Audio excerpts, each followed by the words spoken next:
Tributo. Historias que construyen memoria de la Shoah.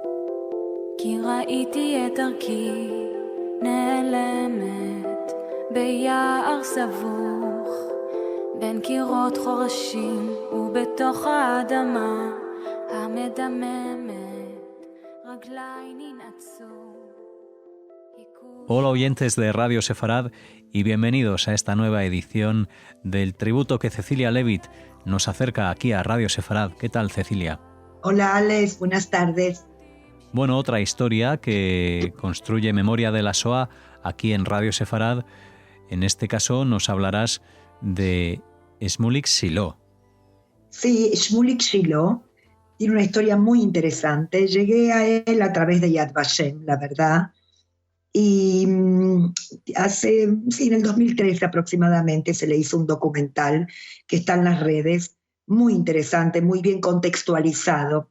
Y me pareció, una oportunidad, ¿no? Poder compartirlo hoy con los oyentes. Shmulik nació en 1929 en Lutsk, en Polonia. Hoy sería Ucrania, ¿sí? Y es hijo de Abraham Shulman y de Dvora. Y son 4 hermanos, Nina, que es la mayor, Miki, Berele y él, que es el pequeño Shmulik. Su padre, podemos decir, era como muy autoritario, imponía la ley en la casa, ¿no? Si, por ejemplo, jugaban en el patio y escuchaban la voz de su padre llegar, abandonaban el juego inmediatamente, entraban a la casa, se ponían con la tarea, pero este mismo papá, ¿sí?, era diferente en Shabbat, porque, cuando llegaba el día viernes, el padre llegaba del trabajo, se cambiaba su ropa, jugaba al balón con sus hijos, se reía, hacía chistes, ¿no? Como era un padre diferente. Y luego llegaba el lunes y volvía a ser este padre no tan rígido. Su madre, sin embargo, era una mujer muy cariñosa, muy dulce, nunca le levantaba la voz, una mujer muy inteligente, sabía hebreo, leía poesía. Su poeta predilecto era Bialik, que para ella era el gran poeta. La familia tenía una fábrica de zumos y de gaseosas, de limonada, bebidas no alcohólicas, y tienen muchos empleados allí. Pero nunca sintieron el antisemitismo. Pero sí podemos decir que cuando alguno de los empleados se emborrachaba, decía: tú eres un buen judío, a ti te aprecio, pero a los otros. Es decir, este odio existía. El Shabbat es algo tan especial para Shmulik que a mí me apetece, ¿no?, describirlo, porque él dice el aroma de la jalá, del pescado, como que el Shabbat en Lutz era único, como que el sol no era el mismo, los animales, el paisaje, todo era Shabbat. La mesa estaba llena de invitados, e inclusive en el verano los vecinos abrían sus ventanas para escuchar las melodías de su padre, de Abraham. La tierra de Israel se sentía muy cerca en esta familia. Ellos estudiaban hebreo en el colegio, tenían fotografías de Herzl, que era el padre del sionismo, del Keren Kayemet de Israel, esta organización que comienza a juntar dinero para enviar a la tierra de Israel, para plantar árboles. Y también se empieza a conocer quiénes eran los Halutzim, estos pioneros, ¿no?, que habían llegado a la tierra de Israel para construirla. Y tienen fotografías de Tel Aviv, de Haifa, del Kotel, ¿sí? Israel estaba, dicen, como en la genética, ¿no?, de esta familia, en la esencia misma. Y resuenan diferentes voces de líderes sionistas que decían: venid, ¿no?, venid a la tierra de Israel. Su padre, Abraham, él estaba listo para dejarlo todo y para emigrar. 2 años antes de la guerra, su padre había intercambiado conversaciones con la agencia judía, ¿no?, en Israel. y lo que quería era trasladar la fábrica de gaseosas a Haifa. Pero la Sojnut, la agencia judía, le exigía un monto de dinero muy alto, ¿no? Muy grande, y él no lo tenía. Y su padre muchas veces decía, ¿no? En el salón de su casa, no pasa nada, en 2 años juntaremos el dinero y si Dios quiere, ya nos iremos todos a la tierra de Israel. Pero 2 años después comenzó la guerra. Cuando estalla la guerra, Shmulik está estudiando en el colegio, está en 5º de primaria. Los alemanes, bueno, conquistan Polonia hasta el río Bug, y podemos decir que para su suerte, los soviéticos conquistan Galicia. Por tanto, la ciudad de Lutsk y sus ciudadanos van a pasar ahora a ser ciudadanos soviéticos. Y todo se va a modificar. Con lo cual ahora, bajo el gobierno comunista, debían, por ejemplo, estudiar en Shabbat. En Shabbat se iba al colegio, porque el día de descanso era el domingo. Esto era un cambio enorme. Y bueno, sobre todo porque la educación era absolutamente antirreligiosa. Estaba prohibido decir que eran sionistas o que estudiaban hebreo. Y un cambio...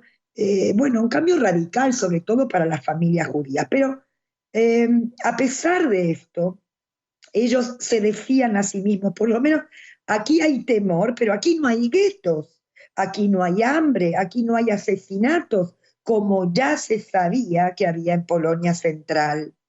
Y podemos decir que a pesar de todo, la situación mejora, las cosas funcionan, ¿sí?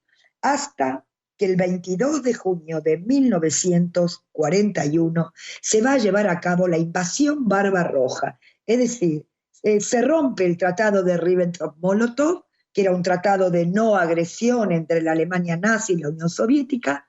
Los alemanes rompen este tratado y van a invadir la Unión Soviética. Entonces los nazis, como digo, cruzan este límite, ¿no? de la frontera que dividía a Polonia de la Unión Soviética, y en 3 días ya van a estar en Lutsk. Y bueno, inmediatamente comienzan los asesinatos y las persecuciones a los judíos. La casa de Shmulik no está cerca de la carretera, pero ellos salen, ¿no? Se acercan a esta carretera para observar la entrada del ejército nazi. Ellos observan caravanas de alemanes desfilando. Y una pregunta, ¿no?, que uno se hace: ¿por qué no se fueron, o por qué ya no pensaron en esconderse? Y bueno, en realidad ellos dicen, bueno, ¿a dónde ir, no? Estamos en guerra, aquí hay abuelos, hay familias enteras, hay ancianos, hay niños, y hay un sentimiento también de que esto, bueno, pasará. Y también piensan que el Ejército Rojo iba a vencer, o que inclusive Inglaterra y Estados Unidos también podían involucrarse y vencer a los alemanes. Nadie, absolutamente nadie, se le cruzaba por la cabeza que los irían a asesinar, a exterminar en masa. En algo así no se podía pensar, porque algo así no es humano. Por tanto, las familias judías esperan órdenes, no estaban preparadas ni para defenderse ni para esconderse. El padre de Shmulik escucha que su fábrica fue bombardeada y por tanto quiere ir a ver, ¿no? Quiere saber qué pasó. Shmulik está en el patio de su casa, en su columpio, cuando su padre dice que sale a la fábrica. Nadie se despidió de él, y esa fue la última vez que Shmulik vio a su padre.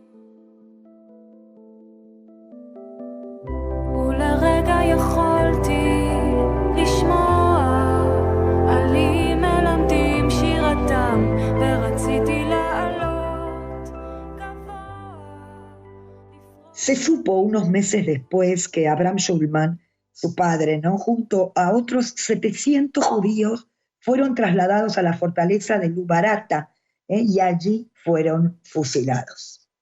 En diciembre del 41 ya todos los miembros de la ciudad de Lutsk son trasladados al gueto. Había órdenes muy claras que quienes permanecían fuera, los que no entraban, morirían. Por lo tanto, la familia, bueno, junta ropa, consigue una carreta, ¿no?, tirada por caballos, cargan allí sobre todo comida. Y en 1942 el gueto de Lutsk ya se cierra y está prohibido salir de allí. Y entre el 20 y el 23 de agosto, 17.000 judíos de Lutsk fueron llevados a las fosas comunes en los bosques de las afueras.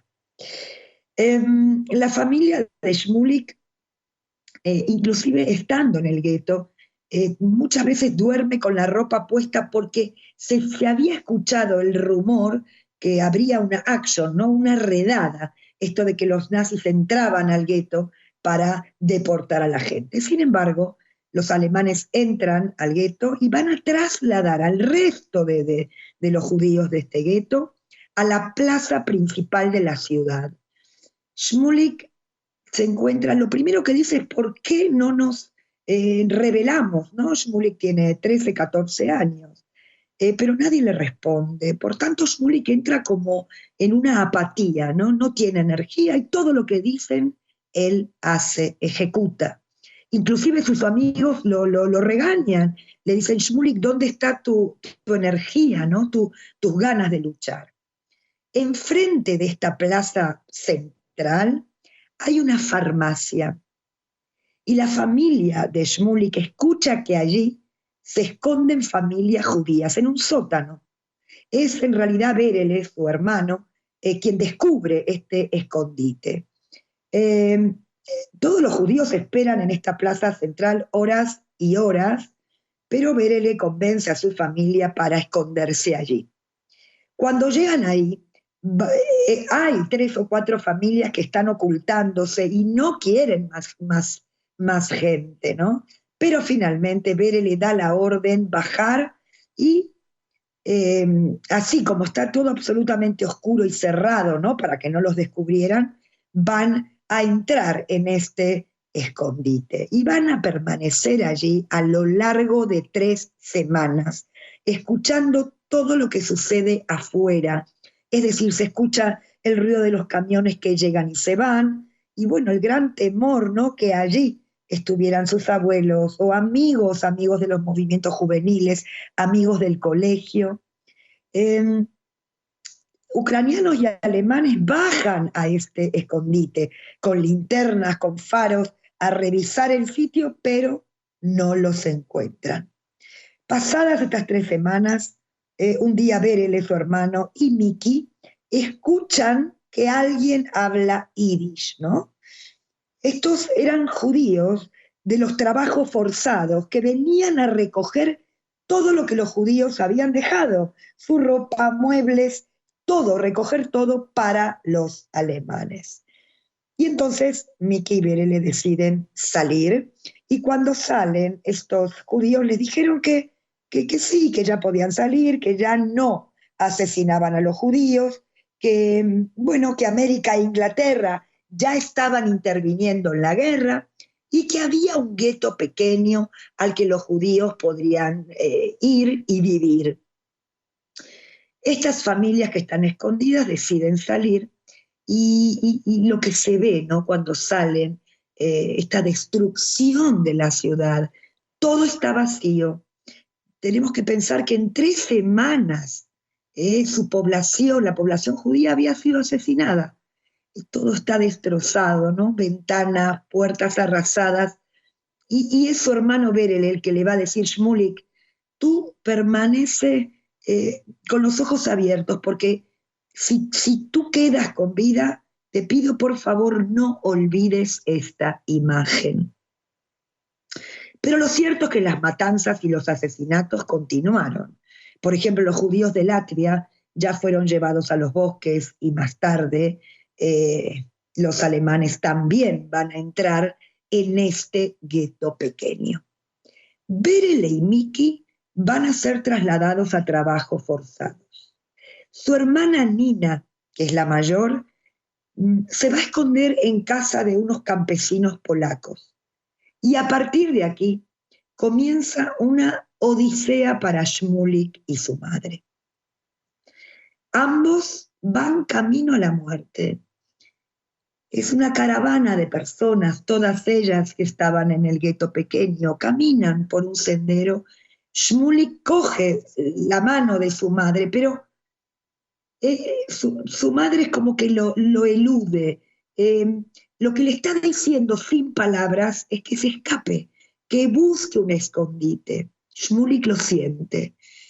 No, repito, no se lo dice con palabras, pero allí, en aquel camino, Shmulik va a escaparse y a encontrar diferentes escondites.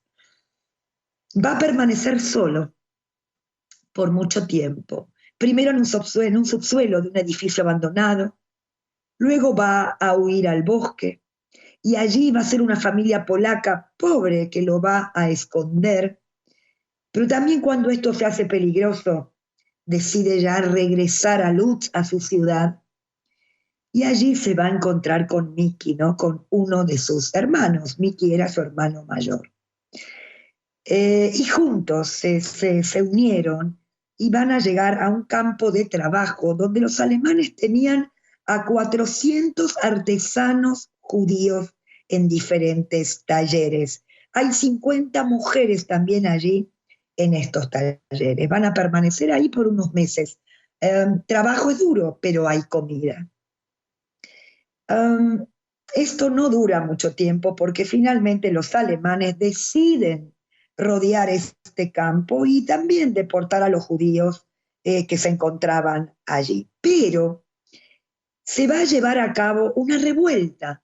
Es decir, estos judíos, prisioneros, artesanos, tenían preparada una revuelta, habían conseguido armas clandestinas, llevar a cabo, armas caseras, y el día que entran ucranianos y alemanes a bombardear este campo, comienza la revuelta. Y aquí es Miki, su hermano mayor, quien va a ser el líder de esta revuelta.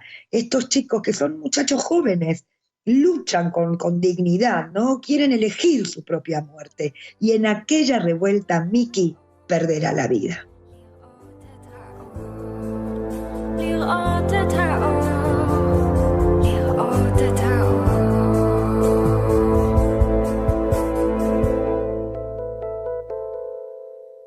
Shmulik huye y se va a unir a los partisanos polacos.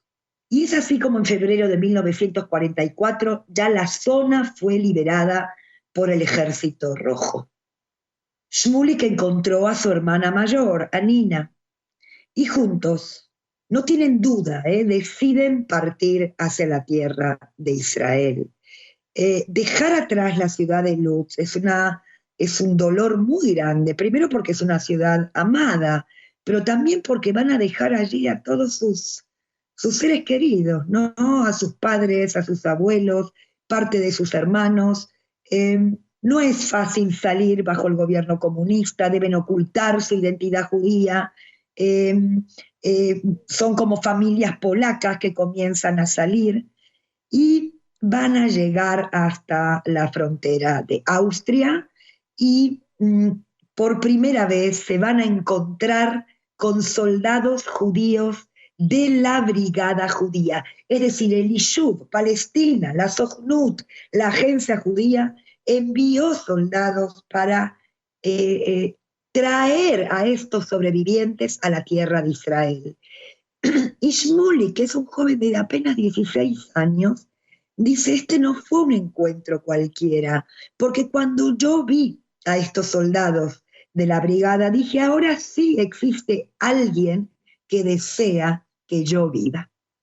A través de Austria van a llegar a Italia, y en Italia se van a establecer en una fortaleza antigua, en realidad era el palacio de descanso que había pertenecido a Mussolini.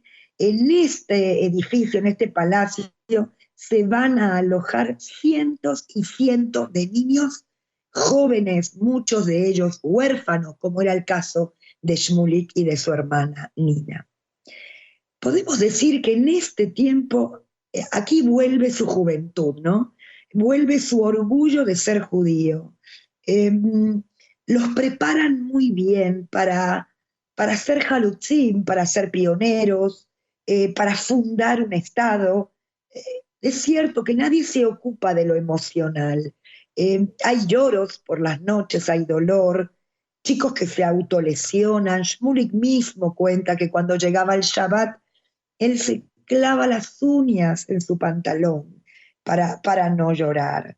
Y recién en julio del 46, Shmulik, junto a todo este grupo de jóvenes, abordará el barco de inmigrantes ilegales Catriel Yaffe. Recordemos que el mandato británico tiene prohibida la entrada o la tiene restringida a la Palestina británica. El barco va a ser capturado y va a ser enviado a los campos de detención establecidos por los británicos en Chipre. Va a permanecer allí en Chipre a lo largo de 5 meses y en diciembre del 46 Shmulik es liberado y va a llegar a la tierra de Israel. Cuando llega a Israel se va a unir a otros jóvenes de Aliat Anoar, en un grupo llamado Mishmar Asharon.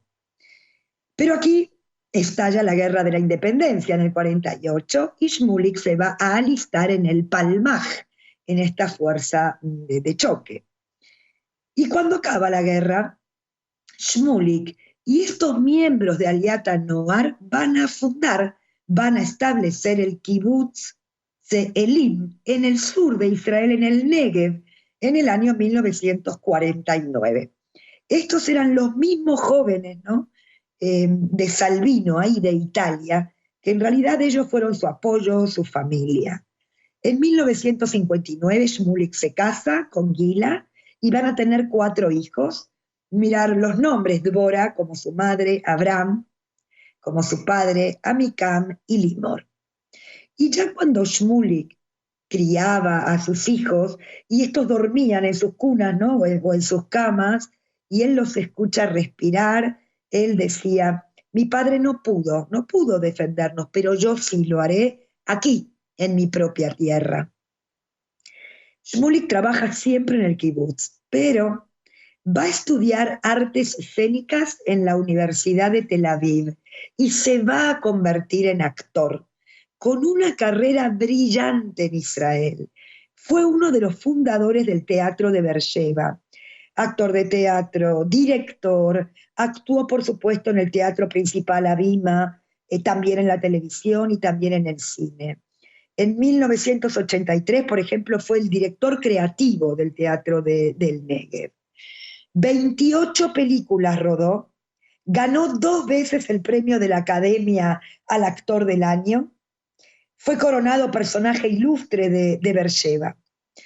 Interpretó a Mili en el programa de Plaza Sésamo, que era una serie educativa muy famosa en los años 80, por lo menos en Israel y en el mundo. Y en 2007 ya publica su libro que se llama Una historia personal y trata sobre su infancia en Lutz, ¿no? Antes de la guerra. Hay una anécdota que él cuenta que me impactó, que dice que la primera vez que el Estado de Israel llevó a cabo la conmemoración de la Shoah, os recuerdo que en Israel suena una sirena y que todo el país se paraliza, él dice: sonó una sirena, el país se paralizó, los autos frenaban y Shmulik se quedó como atónito. Dice: el mundo se detuvo, miró alrededor y con los ojos llorosos, la primera pregunta que pasó por su mente es: ¿qué pasa? Todas estas personas se quedan quietas en memoria de mi madre. Y lloró, y lloró. Era quizás la primera vez que salía de su soledad y le quedó claro que su historia personal ya no era solamente suya.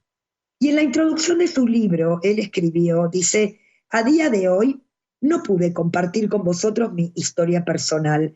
Me conocisteis como un amigo, un constructor, un creador, un optimista empedernido y una persona feliz, y no conocisteis la sombra detrás de mí.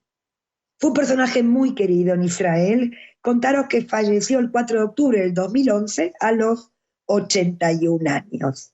Y yo, para cerrar este tributo a Shmulik y a toda su familia, pienso que la actuación sin duda lo habrá ayudado, ¿no? Jugar diferentes papeles, ¿no? A lo mejor como aquellos que tuvo que jugar durante la guerra. Todo mi cariño y también mi homenaje con este tributo a su entereza, la resiliencia, la capacidad de proyectar, ¿no? Después de un trauma tan grande como el que vivió Shmulik y su familia. Muy bien, pues un tributo que compartimos aquí con todos ustedes en Radio Sefarad. Gracias, Cecilia, por acercarnos la figura de Shmulik Shilo en este tributo, en estas memorias que construyen historia de la Shoah. Muchas gracias a ti. Un abrazo, Alex.